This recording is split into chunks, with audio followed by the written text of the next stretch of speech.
Off of this meeting and the announcement today, could you increase your target?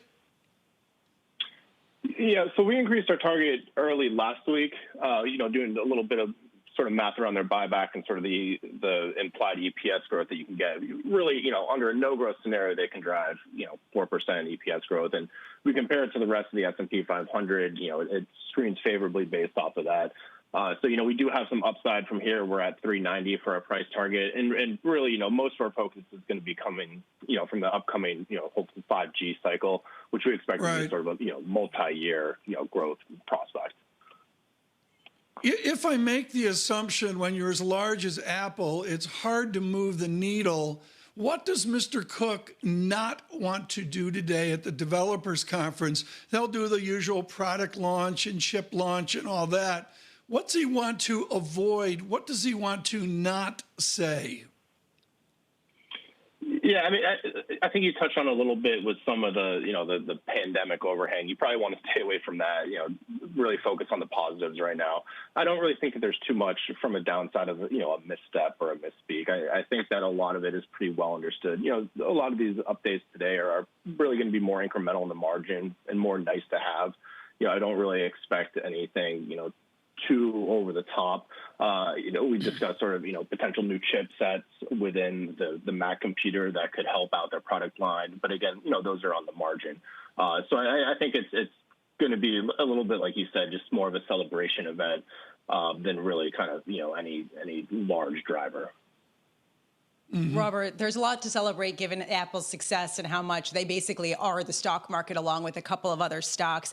They might not want to talk about the pandemic, but they have to talk about the pandemic, especially because they brought the entire index lower on Friday after announcing that they may reshutter some of their stores in certain states that are being hard hit by the virus. Can you play out how this would affect Apple's bottom line, if at all, and how you're getting a sense of how they're determining whether or not to reclose?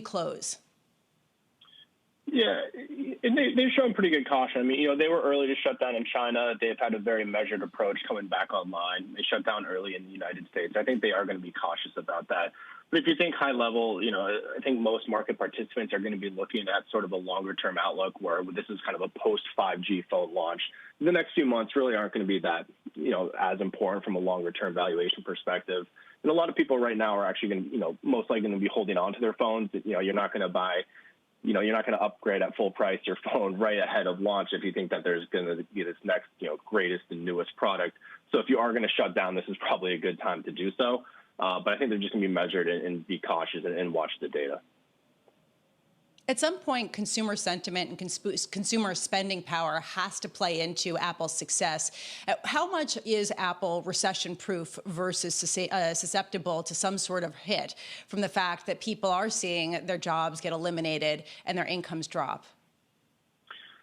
Yeah, we could really make the case for both sides of the coin. It is discretionary. You can always postpone some of your phone decision, but it's a piece that is so ingrained in your everyday life.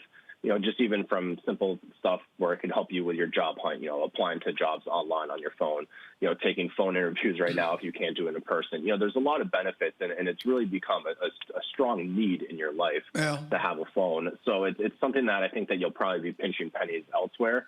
If you have a broken phone that just doesn't work anymore and you need to upgrade, I think you're going to go ahead and kind of cut the corners where you can. And it is a reachable, it's an affordable luxury as well. Robert Mueller, I looked at the share buyback program last week, and basically it's been a linear function from 2015. Do you just assume out through the years they every quarter drip in and just do a continued share buyback like we've seen for the last 4+ years? Yeah, and so that was really the crux of our note last week that we put out. We did a real deep dive into their buyback program. We don't expect them to necessarily accelerate. I mean, they can keep in that sort of $70-80 billion a year pace, which is really, I mean, if you step back and think about the numbers, I mean, $70 billion a year, year in, year out is quite phenomenal. Fortune 500 company, and they're acquiring every year in just their own stock. So, yeah, I think they're probably going to keep that going steady.